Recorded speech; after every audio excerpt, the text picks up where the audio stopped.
salam guru penggerak ya Ibu. Salam guru penggerak. Bergerak, tergerak, menggerakkan. Mulai lagi, ulangi lagi ya. 1, 2, 3. Salam guru penggerak. Bergerak, tergerak, menggerakkan. Perkenalkan, saya Trihandayani dari SDN Sukajaya 2 yang hari ini ingin mempresentasikan modul 1.4 mengenai budaya positif sebagai aksi nyata saya di LMS nantinya. Nah, di diseminasi ini tentang budaya positif nanti saya akan menjelaskan atau memaparkan mengenai disiplin positif dan nilai-nilai kebajikan universal, teori motivasi hukum dan penghargaan restitusi, keyakinan kelas, kebutuhan dasar manusia dan dunia berkualitas, terus ada 5 posisi kontrol dan yang yaitu segitiga restitusi. Nah, untuk pertanyaan pemantiknya yang pertama, apakah Anda setuju dengan pernyataan ini? Hukuman dapat mendisiplinkan anak. Setuju tidak, Bu? Pak? Tidak. Tidak. Kedua, pemberian hukuman dengan hal positif seperti membaca atau membersihkan halaman sekolah dapat meningkatkan disiplin anak. Setuju? Ada yang enggak, ada yang setuju. Yang terakhir, memberikan penghargaan dapat meningkatkan motivasi belajar siswa. Ada yang setuju, ada yang tidak. Kita kaji lagi. Dari pertanyaan pemantik ini, dari pernyataan ini, hukuman dapat mendisiplinkan anak. Pemberian hukuman dengan hal positif akan meningkatkan disiplin anak. Terus memberi penghargaan dapat meningkatkan motivasi belajar anak. Di mana hukuman ini yang kita berikan lama-kelamaan itu akan memberikan beban mental kepada peserta didik kita. Betul? Secara tidak sadar kita memberikan hukuman, memang hukuman itu hal positif, misalnya tadi seperti membaca atau membersihkan. Tapi kebanyakan seperti kita orang dewasa lah, hukuman untuk apa sih? Untuk dilanggar. Begitu juga anak, kalau tidak ditanamkan keyakinan di dalam diri mereka, hukuman itu hanya sekedar hukuman. Justru akan memberikan beban mental bagi mereka. Tuh, ya. Sama dengan memberikan penghargaan. Dia hanya berubah saat ada iming-iming. Selebihnya bagaimana? Selebihnya kalau tidak ditanamkan dari hati, maka akan kembali lagi ke seperti semula. Sama seperti hukuman. Hukuman akan diterapkan di tempat tersebut, tapi saat keluar dari tempat tersebut hilang hukumannya, akan kembali ke mereka diri awal. Kalau tidak dilandasi dengan tadi keyakinan pada diri mereka. Nah, mungkin itu ya Bu untuk pertanyaan pemantik mengenai pernyataan hukuman. Untuk selanjutnya kita bahas disiplin positif dan nilai-nilai kebajikan universal. Nah, di sini kita akan bermain mengenai perubahan paradigma. Permainannya, saya minta maju 2 orang. Bapak, Ibu, siapa yang mau maju 2 orang? Kita bermain mengenai kepalan tangan. Ini nanti akan memberikan wawasan mengenai pemikiran kita tentang mengendalikan diri, ya, atau pengendalian diri. Kepada siapa sih pengendalian diri itu sebenarnya adanya di siapa? Gitu. Coba saya minta 2 orang untuk maju. Oke. Kita ibaratkan di sini. Kegiatannya di sini ada Ibu A dan Ibu B. Anda dan teman Anda. Berarti ada 2. Nah, siapa yang mau menjadi pengendali diri? Nah, berarti Ibu Eis ini memikirkan kepalan tangannya itu memiliki sesuatu benda atau impian yang memang tidak boleh direnggut atau tidak boleh dimiliki oleh orang lain. Ibaratkan di dalam kepalan Anda itu ada benda atau sesuatu yang membuat Anda berharga. Nah, peran dari Ibu B yang diperankan oleh Bu Mita, Ibu Mita ini nanti akan membujuk Ibu Eis bagaimana caranya Ibu Eis bisa membuka tangannya dengan segala cara. Bisa dengan membujuk, bisa dengan mengancam, menghardik, merayu, menyuap, apa saja agar kepalan tangan Bu Eis ini membuka. Bisa? Coba Ibu Eis bayangkan, kepalan Ibu Eis dalam boleh apa aja. Suami kedua, Suami ketiga. atau emas atau dia apa aja, berlian atau apa aja. Yang memang tidak boleh direbut oleh orang lain. Suami dia melakukannya. Nah, Ibu minta coba bagaimana caranya Anda harus membuka kepalang tangan Bu Ois. Boleh dengan macam membujuk, menghardik, merayu, menyuap boleh.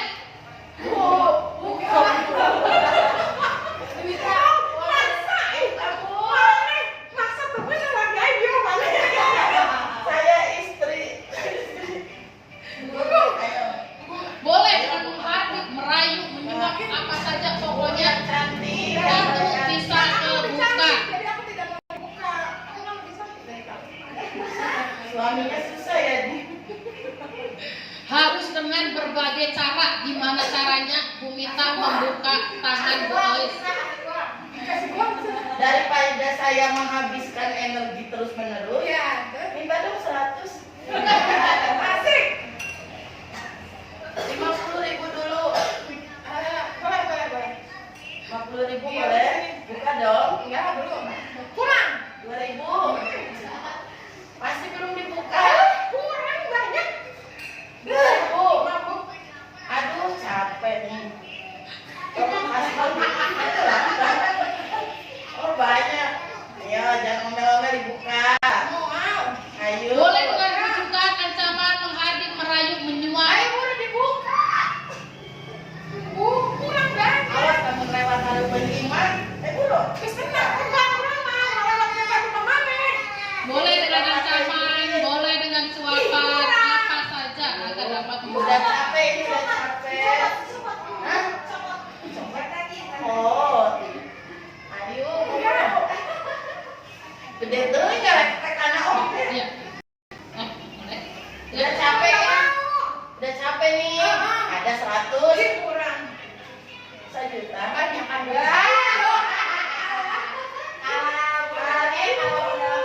Bagaimana ini caranya? Di sini berarti Bu Mita tidak bisa membuka tangan Bu Ois. Susah. Ya. Ada yang lagi Sudah. Ada yang lain? Atau? Sudah. Apa sih ya? Di sini dari acting Ibu Ois dan Bu Mita ini kita bisa lihat siapa yang memegang kontrol diri kita. Diri sendiri. Betul. Jadi yang memegang kontrol atas diri kita itu diri sendiri. Nah, Bu Mita tadi sebagai faktor eksternalnya. Kalau memang faktor eksternal itu bisa membujuk kita, siapa yang membuka tangan? Ya pasti kita sendiri. Karena dukungan dari faktor luar tadi. Nah, itu bisa diibaratkan ke peserta didik kita. Peserta didik kita bermacam-macam karakter. Mereka punya kendali diri masing-masing.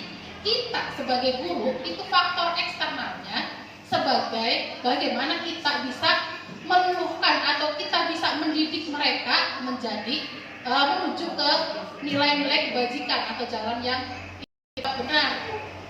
Misalnya kita lihat kelas 1, kelas 2 itu kan karakternya masih belum terkontrol. Mereka pemikirannya juga masih ikut, tidak bisa mengikuti alur ya Bu, masih seributan sana sini. Nah itu makanya kita sebagai faktor eksternalnya mengontrol mereka atau memberikan, kalau di filosofi KHD itu menebalkan laku peserta didik yang tadinya mereka tuh masih samar-samar di kelas 1, ibarat tulisan tuh masih samar-samar. Nah kita sebagai pendidik itu menebalkan laku mereka supaya ke jalurnya, jangan misalkan A ya duduk A, jangan di situ di tulisan buku samar-samarnya lakunya A, mereka menulis B, kan salah tuh. Nah itu jadi kenapa kita harus menanamkan tadi budaya positif. Budaya positif itu nanti akan menjadikan keyakinan dalam diri anak yang nantinya akan membudaya. Itu tadi yang diibaratkan antara peserta didik dan guru dengan permainan kepalang tangan.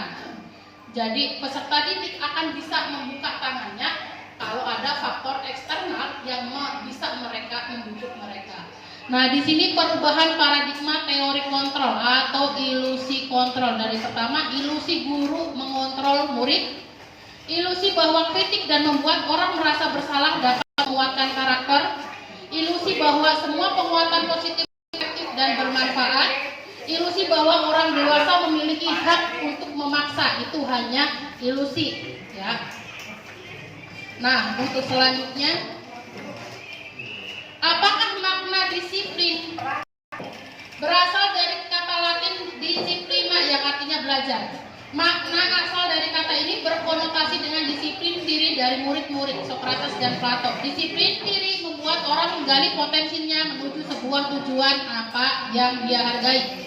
Namun dalam budaya kita, makna kata disiplin telah berubah menjadi sesuatu yang dilakukan seseorang kepada orang lain untuk mendapatkan kepatuhan. Kecenderungan umum adalah menghubungkan kata disiplin dengan ketidaknyamanan, bukan dengan kata yang kita hargai atau pencapaian satu tujuan mulia. Nah, itu tadi kata disiplin.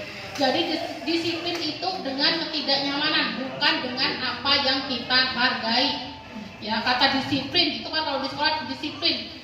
Itu berarti itu kata-kata yang ketidaknyamanan siswa, ibaratnya menekan, ya menekan, bukan dengan apa yang kita hargai. Makanya nanti kita akan bahas mengenai keyakinan kelas. Nah, untuk selanjutnya di sini nilai-nilai kebajikan universal. Nilai-nilai kebajikan adalah sifat-sifat positif manusia yang merupakan tujuan mulia yang ingin dicapai setiap individu.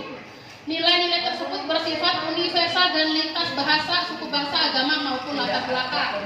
Setiap perilaku perbuatan memiliki suatu tujuan. Ini menurut Dr. William Glasser pada teori kontrol pada tahun 1984.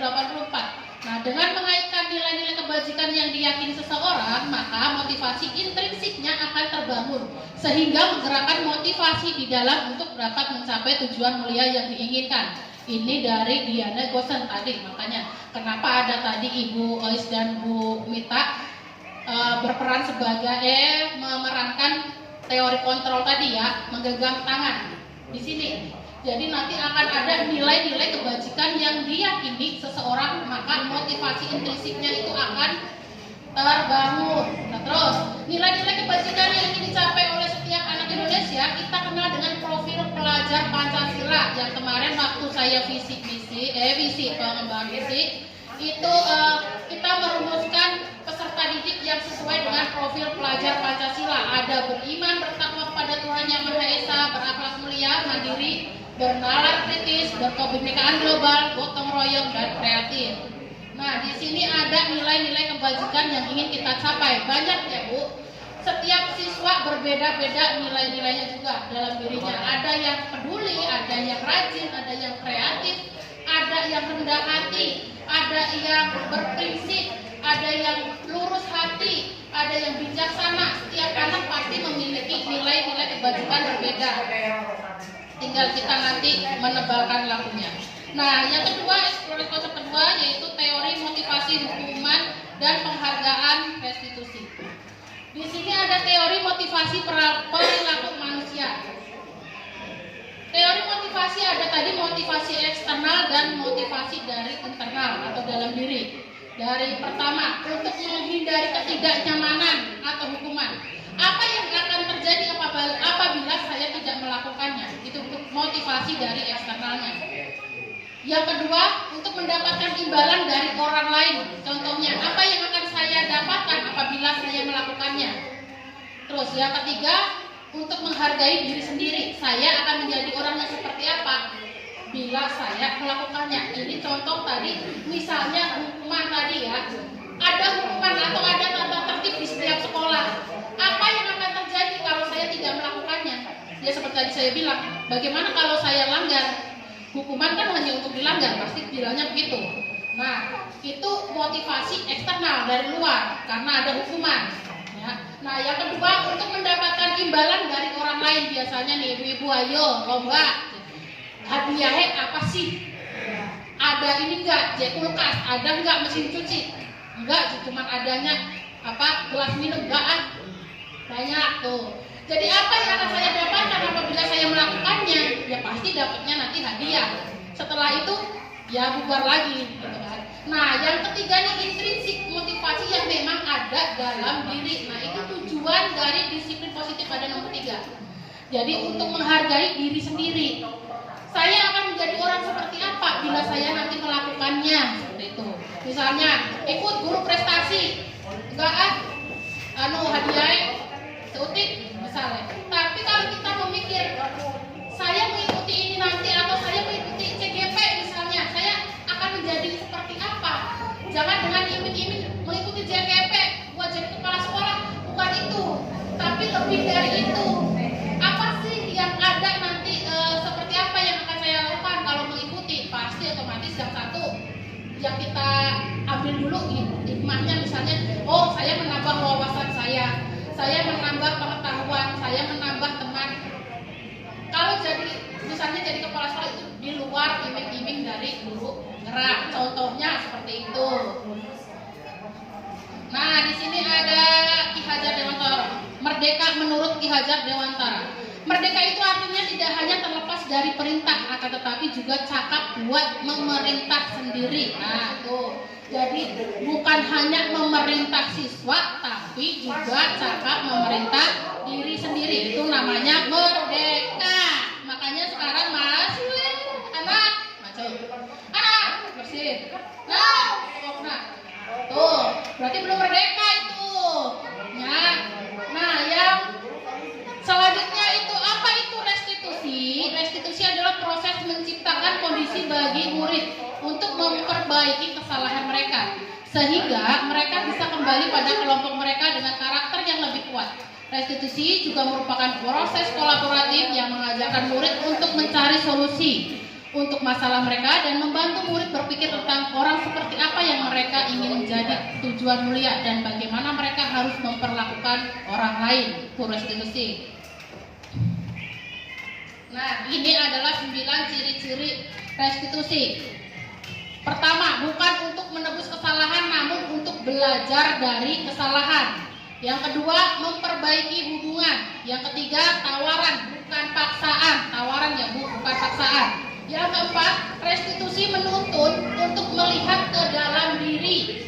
Bukan menilai orang lain tapi melihat ke dalam diri. Yang kelima, restitusi mencari kebutuhan dasar yang mendasari tindakan. Bukan hanya menjas tapi mencari kebutuhan dasar yang mendasari tindakan. Yang keenam, restitusi diri adalah cara yang paling baik. Yang ketujuh, restitusi fokus pada karakter bukan tindakan. 8, restitusi fokus pada solusi bukan penekanan atau apalagi mencari masalahnya. Yang ke-9, restitusi mengembalikan murid yang berbuat salah pada kelompoknya. Itu 9 ciri dari restitusi. Yang ketiga, pembelajaran ketiga yaitu keyakinan kelas. Setelah tadi memahami restitusi, sekarang kita memahami mengenai keyakinan kelas. Pertanyaan pemantiknya, mengapa tidak peraturan saja? Mengapa sih harus keyakinan kelas? Apa bedanya peraturan dengan keyakinan kelas? Pasti beda. Ya. Nah, pertanyaan pemantik yang pertama, mengapa kita memiliki peraturan harus menggunakan helm bila mengendarai kendaraan roda 2? Aturan kan? Ya, kalau aturan pasti ada. Kita kalau di jalan raya harus menggunakan helm, ada aturannya, ada undang-undangnya. Tapi sering ada yang melanggar. Itu karena kalau cuma memahami mengenai aturan. Beda dengan keyakinan.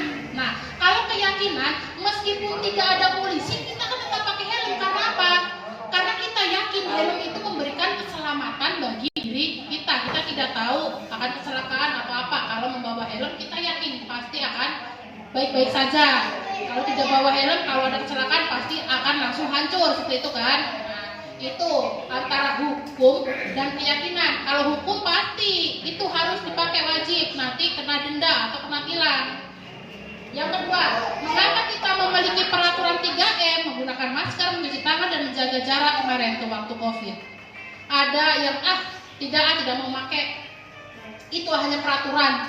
Tapi pas saat dia terkena COVID misalnya baru, oh ya yakin kalau pakai masker itu ternyata bisa menghalangi penyakit atau virus itu masuk. Nah, itu bedanya antara yakin itu tumbuh dari diri kita, sedangkan hukuman. Peraturan peraturan itu yang ada di luar atau lembaga yang mengatur. Gitu. Nah, yang ketiga, mengapa kita memiliki peraturan harus datang tepat pada waktu saat mengikuti pelatihan? Sama halnya seperti itu. Ada tuh yang biasanya kayak bapak, jam berapa pelatihan? Jam 10, kayak datang jam 11. Banyak. Nah, kalau keyakinan dari diri kita datang tepat waktu supaya saya tidak ketinggalan informasi. Nah, itu keyakinan dari diri kita masing-masing. Nah, kalau tadi yang peraturan nanti aja lah. Kadang kayak ini jam 10, jamnya jam 11 aja nanti aja lah kalau mau pulang aja datangnya. Nah, gitu ya. Untuk motivasi intrinsik, kembali ke nilai-nilai atau keyakinan yang menggerakkan seseorang dibanding mengikuti serangkaian peraturan tadi itu, seperti mengepalkan tangan juga sama. Nah, ini adalah seperti gambaran peraturan kelas. Yang peraturan kelas diciptakan dari kelas kita sendiri yang kita yakini bersama anak didik kita di dalam kelas. Nah, peraturan kelas kita ciptakan bersama anak didik kita di dalam kelas. Misalnya, contohnya peraturan apa yang tidak mereka sukai. Misalnya untuk pergi ke kamar mandi, nggak boleh bu ke kamar mandi, tidak bilang-bilang, harus bilang ke ibu. Nah, contoh peraturan kelas. Misalnya lagi, bu nggak boleh minum, masih belajar. Boleh, berarti itu peraturan kelas. Berarti setiap anak yang lagi belajar tidak boleh makan atau minum. Nah, itu keyakinan peraturan kelas ya. Dari peraturan kelas ini, nah akan menjadi keyakinan kelas yang nantinya akan kita laksanakan secara bersama-sama dari guru dan murid yang sudah kita rumuskan tadi. Setelah akan menjadi keyakinan yang sudah diyakini dalam satu kelas, akan menjadi lingkungan positif yang akan memberikan dampak positif. Kalau misalnya tadi yang peraturan kelas kita ciptakan dan diyakini dilaksanakan, otomatis kan anak akan tertib dengan sendirinya. Tidak ada yang keluar tanpa sepengetahuan guru. Ke kamar mandi mereka akan meminta izin terlebih dahulu atau yang lainnya. Ya. Nah, itu nanti akan menjadi lingkungan positif di dalam kelasnya. Selanjutnya, lama-lamaan diterapkan dan sudah menjadi mendarah daging, itu nanti akan menjadi budaya positif yang akan diteruskan atau bisa dicontoh ke kelas yang lain. Nah, ini bedanya peraturan dan keyakinan kelas. Kalau peraturan selalu misalnya selalu kembalikan buku ke tempatnya. Itu seperti meminta atau memaksa, kembalikan buku pada tempatnya. Kalau keyakinan kelas itu lebih diperhalus bahasanya, misalnya anak tidak mengembalikan buku pada tempatnya, langsung tanggung jawab ini kenapa kamu tidak mengembalikan buku ke tempatnya? Keyakinan apa yang kamu langgar? Tanggung jawabnya ada tidak? Jadi tidak langsung kembalikan buku ke tempatnya. Jadi itu seperti apa? Mental anak tuh akan semakin down gitu. Kalau menggunakan keyakinan kelas, biasanya bahasanya itu diperhalus. Ya, jadi tanggung jawab enggak. Kalau udah meminjam buku harus dikembalikan. Harus ada tanggung jawabnya. Nah, untuk yang kedua, dilarang mengganggu orang lain. Nah, bahasa yang diperhalus untuk keyakinan kelas itu akan menjadi hormati orang lain, hormati teman-teman, atau hormati gurumu. Nah, peraturan yang ketiga misalnya hadir di sekolah biasanya ada harus hadir di sekolah 15 menit. Biasanya peraturan diawali dengan harus. Nah, keyakinan kelas itu bisa diperhalus dengan menggunakan kata menghormati orang lain. Ayo kita berkomitmen, yuk nak kita komitmen datang sebelum jam segini. Jangan memakai kata harus. Jadi itu bedanya antara peraturan dan keyakinan. Terus dilarang, tuh pasti tuh. Kamu dilarang minum dalam kelas, dilarang telat.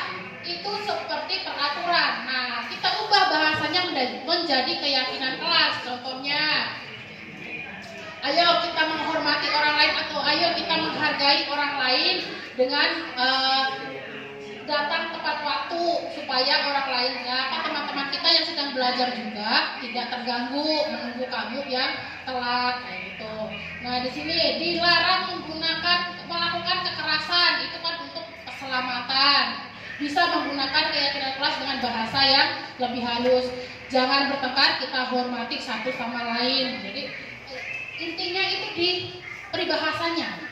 Peribahasa antara peraturan dan keyakinan kelas. Kalau keyakinan kelas itu biasanya peribahasanya itu diperhalus sampai di sini. Jangan berlari di kelas atau koridor. Jangan berlari di kelas atau koridor. Bisa dengan anak, jangan menggunakan kata jangan anak-anak atau berlari atau berjalanlah demi keselamatan kalian atau demi keamanan. Kalau di sini kan jangan berlari-lari, jangan, terus dilarang, harus, kata-kata peraturan. Beda dengan keyakinan kelas yang bisa diperhalus kata-katanya. Nah di sini tindakan guru, hukuman atau konsekuensi. Bedanya hukuman dengan konsekuensi tipis banget. Misalnya mencatat 100 kali di dalam buku kalimat saya tidak akan terlambat lagi karena terlambat ke sekolah. Hukuman atau konsekuensi. Di sini tulisannya berarti itu hukuman. Lari mengelilingi lapangan masuk ke hukuman. Terus murid diminta untuk push up 15 kali karena tidak menggunakan masker, itu hukuman. Menggantikan kertas tugas temannya yang telah dicoret-coret, itu konsekuensi. Karena apa? Konsekuensi itu menggantikan, dia tahu dia salah telah mencoret-coret, makanya konsekuensinya dia harus mengganti. Jadi untuk kata-katanya juga beda. Membersihkan tumpahan air di meja tulis karena tersenggol pada saat belajar, itu juga konsekuensi. Hukuman lagi nih, murid disuruh, nah udah masuk ke hukuman. Lagi lari mengelilingi lapangan basket karena terlambat, masuk ke hukuman. Jadi untuk lari masuk ke dalam konsekuensi. Lari mengelilingi lapangan basket karena terlambat, konsekuensinya karena dia telat berarti harus lari. Perbedaan hukuman dan konsekuensi.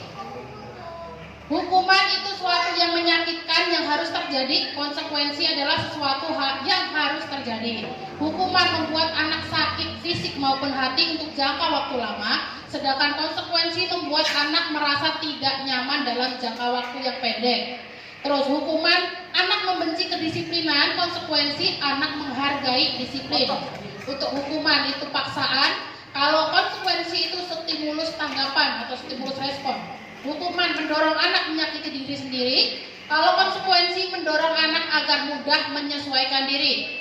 Hukuman konsep diri yang buruk, kalau konsekuensi konsep diri yang baik. Hukuman anak belajar untuk menyembunyikan kesalahan, konsekuensi anak belajar untuk mematuhi peraturan. Hukuman marah, rasa bersalah, dipermalukan, merasa tak dihargai, sedangkan konsekuensi kehilangan hak, dibuat tidak nyaman, diasingkan untuk sementara. Itu perbedaan dari hukuman dan konsekuensi. Nah, sekarang masuk ke dalam eksplorasi konsep pembelajaran 4, kebutuhan dasar manusia dan dunia berkualitas. Kebutuhan dasar manusia itu ada 5. Yang pertama, bertahan hidup. Pasti manusia butuh makan dan butuh hidup. Terus ada penguasaan. Kita pernah melihat di anak di dalam kelas yang pengennya merasa, wah saya pintar loh ini loh. Nah, terus kebebasan. Anak pasti perlu kebebasan. Kelas 1 apalagi suruh diem aja nggak mau. Pasti pengennya muter-muter. Nah, kesenangan sama anak nggak mau diatur, nggak mau belajar ini terus, pengennya gambar. Nah, anak berarti suka gambar. Aku pengennya membaca aja, berarti anak senang membaca. Terus kasih sayang dan rasa diterima. Biasanya ada anak tuh yang caper pakai warna-warna. Sebenarnya dia itu butuh kasih sayang, cuma salah penerapannya. Pakai cat di warna-warna, kalau enggak ada yang lain di ini yang ngomongnya jorok, ada tuh kelas 1. Sebenarnya dia itu pengen kasih sayang dari gurunya, rasa diterima. Ya, ada tuh kelas 1 ya Bu, yang ngomongnya jorok. Setiap ibu nerangin ngomongnya jorok. Sebenarnya dia itu pengen kasih sayang, cari perhatian, pengen dikasih sayang, pengen diomong aja. Nah, tuh Bu, besok disayang-sayangnya Bu. Nah, di sini ada contoh kalimat. Ibu guru bilang aku tidak boleh bersenandung sewaktu mengerjakan tugas. Katanya kelas harus tenang, tidak ada suara. Padahal aku kan suka dan senang menyanyi. Nah, berarti itu kebutuhan kesenangan. Dia butuh kebutuhan kesenangan. Yang kedua, ibu guru tidak menyapaku hari ini. Padahal aku pakai jepit rambut baru loh. Nah, itu tuh butuh kasih sayang dan rasa ingin diterima. Terus, aku bosan. Masa belajarnya cuma gitu-gitu aja, dengerin ibunya ceramah memang. Itu butuh kebebasan aja. Mereka ke lapangan, jalan-jalan ke pasar, asal jangan pulang ke rumah. Nah, yang terakhir, aku sebel. Gambarku tidak rapi, malah ibu guru nunjukin ke teman-temanku di dalam kelas. Kebanyakan. Nilainya berapa? Dapat nilai 20 nih. Nah, 20 nih, sini nih 20. Mereka butuh penguasaan ya, maksudnya dihargai lah, hargai. Jangan langsung nih, ini dapat 20. Oh, ini dapat 30. Jangan. Jadi nanti beban mental buat anak juga. Mereka bertahap. Kan katanya kelas 2 tidak bisa membaca, biarkan nanti di kelas 3. Kelas 3 tidak bisa membaca, biarkan nanti kelas 4. Sampai kelas 6 tidak bisa membaca, pasrahkan ku Allah Ta'ala. Kumaha. Iya. Nah, sekarang masuk ke posisi kontrol. Kalau tadi kita sudah mempelajari kebutuhan dasar manusia, anak-anak kita sekarang gurunya. Eksplorasi konsep pembelajaran 5 posisi kontrol yang harus dimiliki oleh seorang guru. Kita lihat dulu videonya. Nanti kita bisa meratapi saya di mana sih gitu.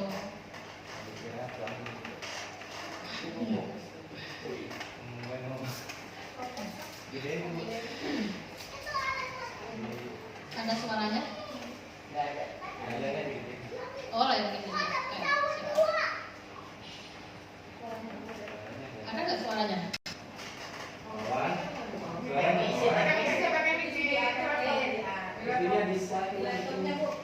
Gimana Pak?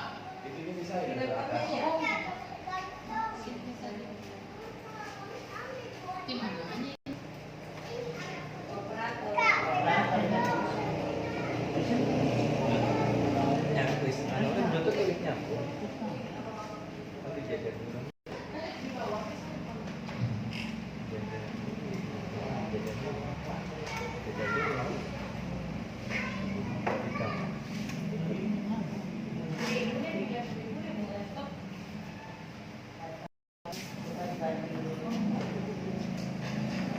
Saya Ibu, kita mau nonton video dulu nih.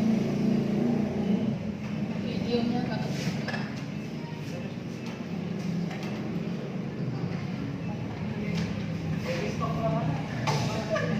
Kok kenapa muncul? Sekarang sini gonya awas. Nggak ada suaranya. Ini gimana sih?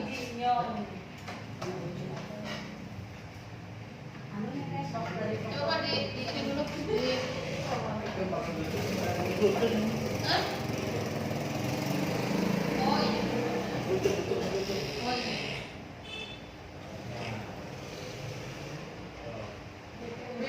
Perjalanan seorang pendidik agar dapat mengenali dirinya. Pada video kali ini, Untuk sesi ini kita akan melihat video mengenai posisi kontrol Diane Gosser dan yang contoh ada di penerapannya. video YouTube ini.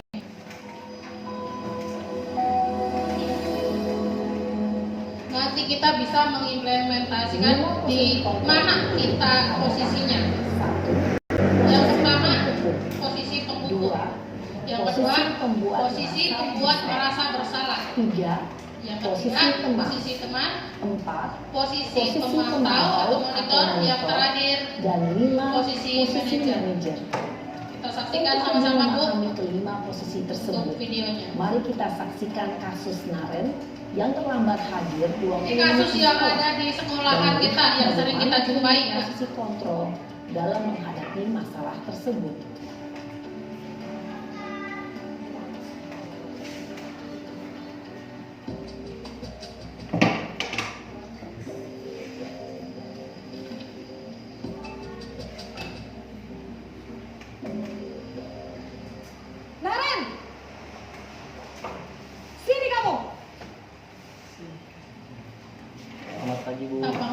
guru kayaknya egois nih. Terlambat. Kamu deh, pasti terlambat. Maaf Bu, saya Apa? Apa coba? Alasan kamu apa lagi? Kapan sih kamu tidak terlambat? Malas sekali ya kamu jadi anak. saya Dasar pemalas. Gak kapok-kapok sih kamu. Sudah berapa kali terlambat? Sana, kamu keliling lapangan basket 2 kali. kenapa saya harus keliling lapangan basket Bu? Kenapa? Kamu melawan ibu? Berani-beraninya jawab. Sudah terlambat, masih berani jawab pula. Sekarang, keliling lapangan basket 5 kali sekalian. Biar kapok. Cepat. Pergi sana ke lapangan basket. Posisi penghukum biasanya berbicara dengan nada tinggi. Tuh, posisi penghukum biasanya menunjuk, menyakiti, menghardik, dan menyindir. Hukuman membentak. bisa berupa fisik maupun psikis. Ibu dan bapak guru hebat. Dampak yang terjadi pada murid ketika Di guru dampaknya berada untuk pada murid posisi ya Bu. penghukum Jadi murid menjadi adalah murid penendam, cenderung akan tidak memberontak, menyukai kita bahkan lagi kalau menyimpan sifatnya dendam. seperti itu. Selanjutnya posisi pembuat merasa bersalah.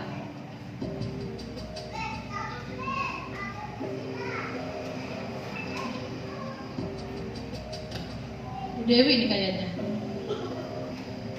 Naren,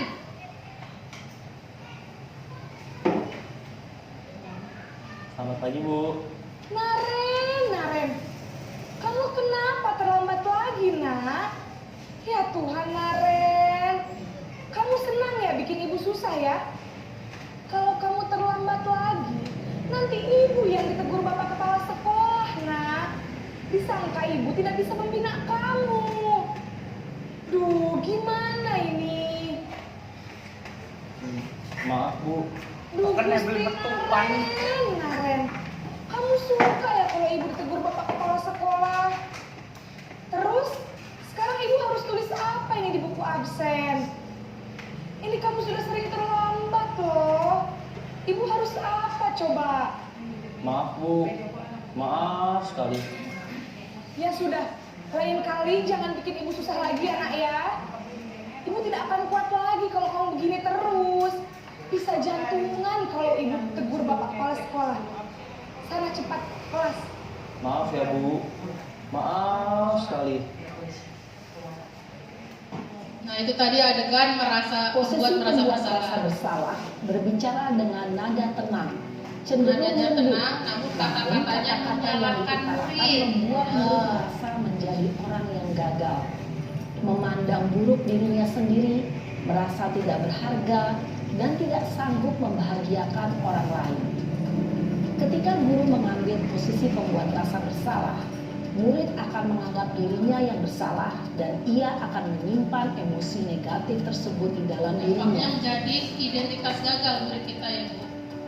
Sekarang posisi teman.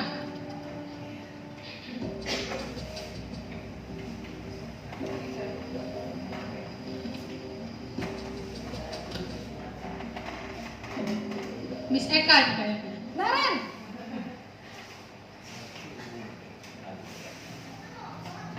Selamat pagi Bu.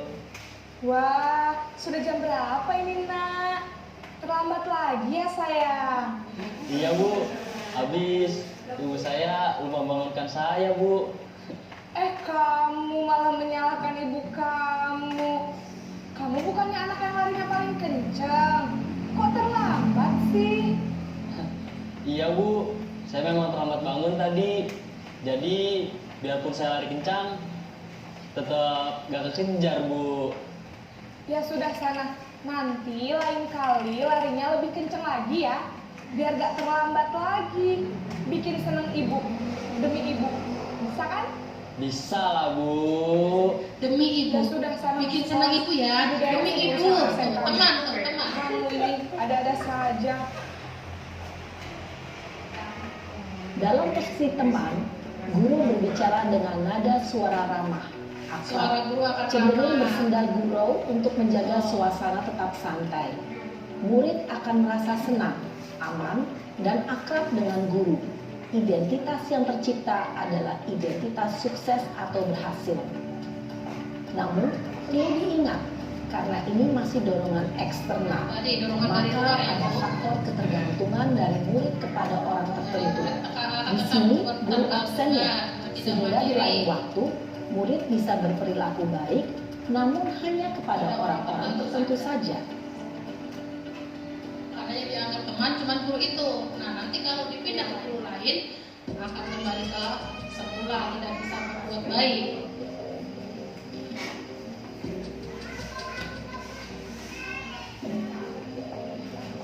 Naren, Sinaren. Nih pemantau nih ya. Selamat pagi, Bu. Buatan kayaknya nih. apa peraturan sekolah kita tentang jam berapa kita harus masuk sekolah, Nak? Kita harus di sekolah jam 7, Bu. Iya betul, sekarang sudah jam 7.20. Naren sudah tahu konsekuensinya jika terlambat hadir. Paham, Bu. Saya harus tinggal kelas pas jam istirahat selama 20 menit. Iya benar, konsekuensinya demikian. Jadi nanti jam 9.30 pas istirahat, kamu harus tinggal di kelas, kerjakan tugas tambahan untuk ketertinggalan kamu, ya? Baik, Bu. Posisi pemantau mengandalkan penghitungan atau data untuk mengontrol murid. Guru mengarahkan murid berdasarkan peraturan dan konsekuensi. Seorang pemantau menunjukkan bahasa tubuh dan ekspresi wajah yang datar dan cenderung formal.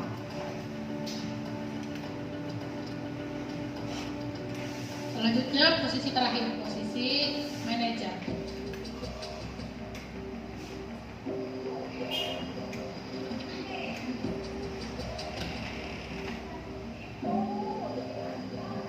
Naren,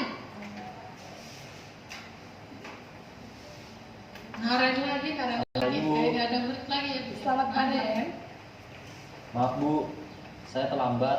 Iya, sekolah masuknya jam 7, sekarang sudah jam 7.20. Jadi sekarang bagaimana ini, Naren? Maaf, Bu. Saya lupa setel alarm saya semalam. Baiklah, menurut kamu, keyakinan sekolah yang mana yang perlu kamu tingkatkan?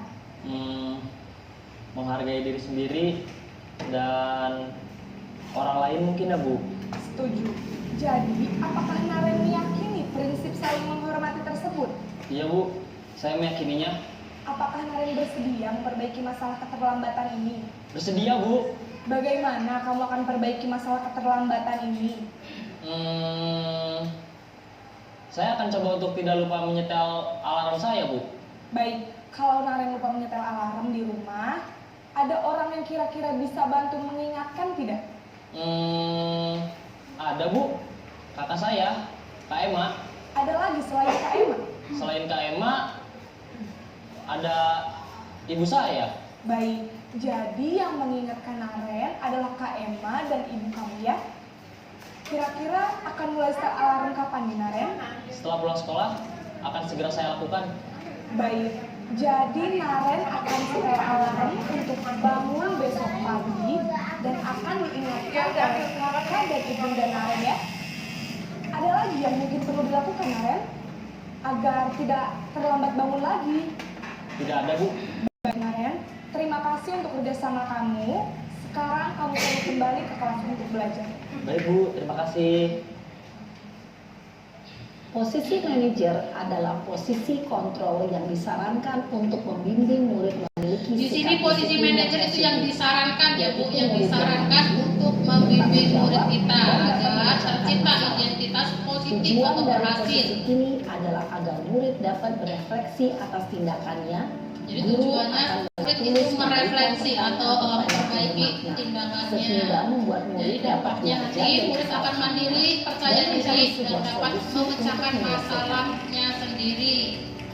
Ibu dan bapak guru hebat, setelah mengamati adegan kelima posisi kontrol tadi, kira-kira posisi Tuh, setelah mengamati posisi kontrol tadi, kira-kira posisi mana yang paling ideal? Manajer. Apakah kita sudah menerapkan posisi manajer? Belum. Nah, dari melihat ini nanti video ini dan mengikuti presentasi ini. Mudah-mudahan nanti kedepannya kita bisa lebih menerapkan posisi manajer di kelas kita masing-masing. Jangan langsung menjudge anaknya atau menghakimi anak.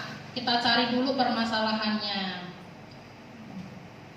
Nah, untuk selanjutnya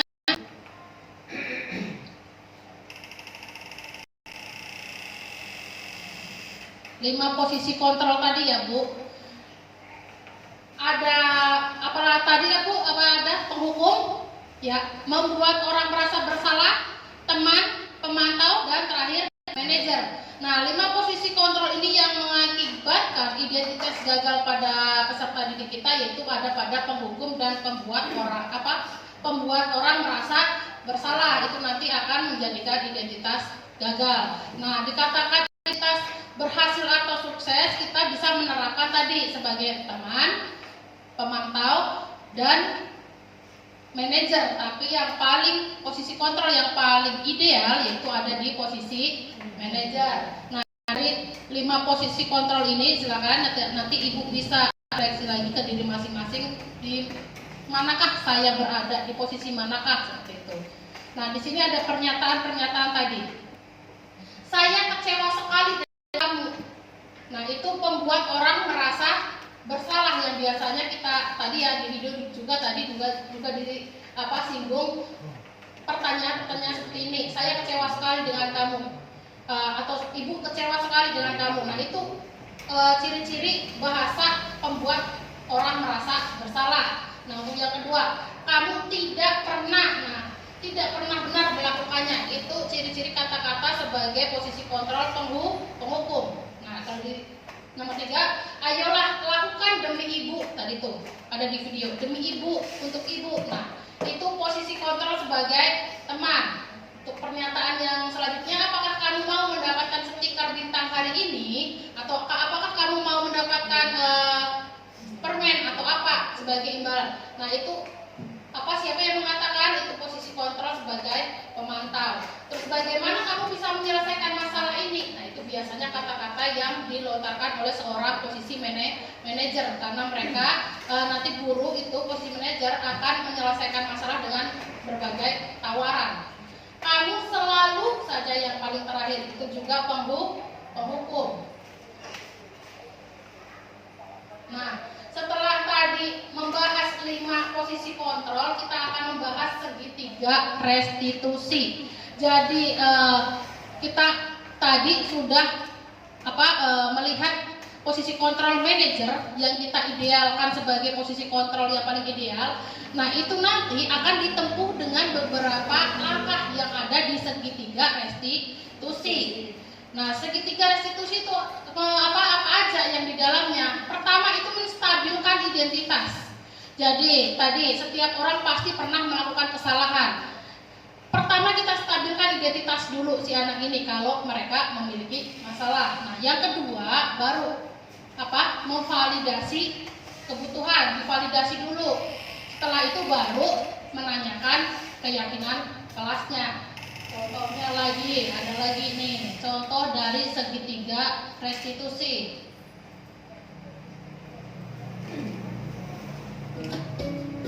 Ini contoh penanganan jika ada murid kita yang bermasalah tapi ditangani dengan segitiga restitusi. Pada video kali ini kita akan membahas tentang salah satu program disiplin positif yang diterapkan di lingkungan sekolah yang dikenal dengan nama restitusi.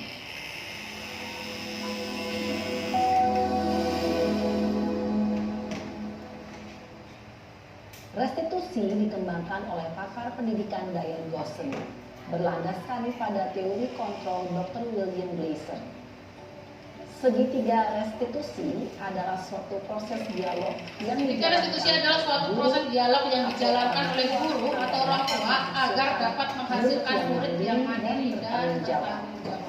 Pada saat guru di posisi manajer, aspek yang dikembangkan pada murid adalah motivasi intrinsik, dari dalam sehingga penanaman nilai-nilai kebajikan dapat tumbuh dan berkembang menjadi suatu kebiasaan positif yang akhirnya membentuk karakter murid. Proses dialog ini terdiri dari 3 langkah yang digambarkan pada ketiga sisi pada segitiga restitusi. Sisi pertama adalah menstabilkan identitas. Sisi yang kedua adalah validasi tindakan yang salah. Dan sisi yang ketiga adalah menanyakan keyakinan. Ibu dan Bapak guru, berikut ini akan ditunjukkan bagaimana seorang guru berada dalam posisi manajer menggunakan penerapan segitiga restitusi.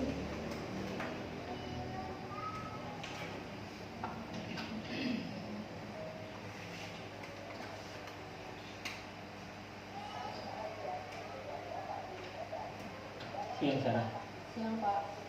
sudah lama nggak ketemu Sarah? Kenapa hari ini ada di sini? Kesel Pak, kesel banget. Masa aku dikatain tukang fitnah Pak? Ya aku marah lah. Aku balik ngatain Eka di depan kelas. Kesel banget. Oh begitu. Ya pasti kamu marah dan kesal. Bapak juga akan marah apabila ada yang menuduh Bapak seperti itu. Ini tahap menstabilkan Pada identitas. saat itu, kamu mengatakan Selanjutnya, Ya saya langsung ngatain validasi Eka lah tindakan Pak. yang salah. Kesel banget.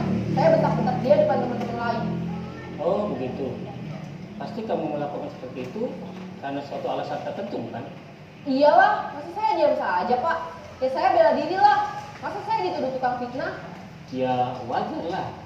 Mempertahankan harga diri itu sesuatu yang penting buat kamu. Untung kamu tidak bertindak lebih gegabah lagi. Hanya menggunakan Iya Pak. Untung saya masih bersabar dan hanya membentak saja. Sudah gemes padahal. Saya pasti bela diri lah. ya pasti ya. Tapi kamu memilih untuk tetap bertahan dan bersabar. Kamu memilih untuk tidak berbuat lebih parah lagi, bukan? Iya. Nah, sekarang coba kita lihat lagi tindakan kamu yang bentak-bentak Eka di kelas. Tindakan kamu itu kira-kira sesuai dengan keyakinan kelas atau prinsip kamu tidak? Nah, ini menanyakan keyakinan Capek, di Pak, kelasnya. Jadi keyakinan atau prinsip mana yang kurang sesuai dengan keinginan kamu? Ya, saya sebenarnya sangat menghargai orang lain. Jadi prinsip keyakinan kelas menghargai orang lain yang ada di dalamnya. Jadi tidak menunjukkan sikap itu. Kamu meyakini tidak? Menghargai orang lain itu penting buat kamu. Yakinlah Pak. Iya, setuju. Kita harus saling menghargai. Namun, ada juga keyakinan yang kita sepakati yang perlu kita jalankan apabila kita sedang marah, bukan? Ya saya bisa lebih proaktif, mulai dengan diri sendiri. Saya bisa jadi lebih bersabar, mengambil waktu juga untuk berpikir mau apa selanjutnya. Kira-kira kamu bersedia memperbaiki masalah ini tidak? Bersedia Pak. Kalau kamu memperbaiki masalah ini, kamu akan menjadi orang seperti apa? Saya akan menjadi orang yang bertanggung jawab kali ya Pak. Dan senantiasa proaktif. Iya, menurut kamu bagaimana rasanya menjadi orang seperti itu? Ya nyaman lah, bangga bisa bersabar dan menahan diri. Baiklah kalau begitu. Yuk kita pikirkan bagaimana memperbaiki masalah ini. Oke, selesai. Nah, dari video ini sebenarnya kita sudah menjalankan segitiga restitusi, cuman tidak runtuh. Kita sering kalau ada anak bertengkar kita tanya, ya Bu, kamu kenapa? Ada apa? Nah, cuma kita sebenarnya sudah menjalankan, cuman tidak runtuh seperti tadi segitiga restitusi. Jadi kita masih ngacak. Sebenarnya kita sudah menstabilkan, juga sudah menanyakan identitas sudah, cuma tidak runtut. Tuh. Nah, siapa tahu dengan adanya video ini, melihat tadi video ini, kita bisa tahu jalannya segitiga restitusi apa yang harus kita lakukan. Kita cari dulu permasalahannya, terus kita tawarkan dulu cara penyelesaiannya menurut siswa kita. Jangan kita sebagai guru, udah kamu ini langsung itu. Nah, jadi kita kembalikan lagi kepada peserta didik atau murid kita supaya mereka itu punya pribadi yang mandiri untuk menyelesaikan masalahnya sendiri. Kita tawarkan apa seharusnya yang ingin kamu lakukan, atau kalau sudah kita membuat keyakinan kelas apa yang harus kita kuatkan, atau keyakinan kelas apa yang kamu langgar, bisa nggak kamu memperbaiki. Mungkin disitu akan nanti timbul dari dalam diri siswa tadi, intrinsiknya tadi, sehingga akan menjadi budaya positif. Nah, untuk selanjutnya ini tadi kasus tadi sudah ya kasusnya. Lanjut ke disiplin positif, ini tadi rangkuman semua yang tadi sudah kita jelaskan. Jadi disiplin positif itu terdiri dari teori kontrol atau teori pilihan dari Dr. William Glasser. Nah, itu tadi ada Anda tidak bisa mengontrol orang lain, hanya Anda yang bisa mengontrol diri Anda. Tadi sudah dipraktekkan dengan menggenggam tangan. Semua perilaku itu memiliki tujuan, model berpikir atau model berpikir menang-menang, kolaborasi dan konsensus menciptakan pilihan-pilihan baru. Realitas atau kebutuhan kita berbeda satu dengan yang lain, jadi berusaha memahami pandangan orang lain. Maka disitu jadi nanti akan ada teori motivasi yang akan didukung dengan posisi kontrol tadi dan kebutuhan dasar manusia. Maka akan tercipta makna disiplin, yaitu belajar kontrol diri dengan menggali potensi kita agar tercapai tujuan mulia, yaitu sesuatu menjadi seorang yang kita inginkan berdasarkan nilai-nilai yang kita hargai. Nah, itu disiplin positif yang ingin kita tuju. Nah, selanjutnya terima kasih. Nah, tadi itu yang sudah saya paparkan, semoga bisa kita aplikasikan untuk kedepannya. Saya ucapkan terima kasih untuk Bapak Ibu yang sudah hadir di sini. Saya cukupkan sampai di sini. Wassalamualaikum warahmatullahi wabarakatuh.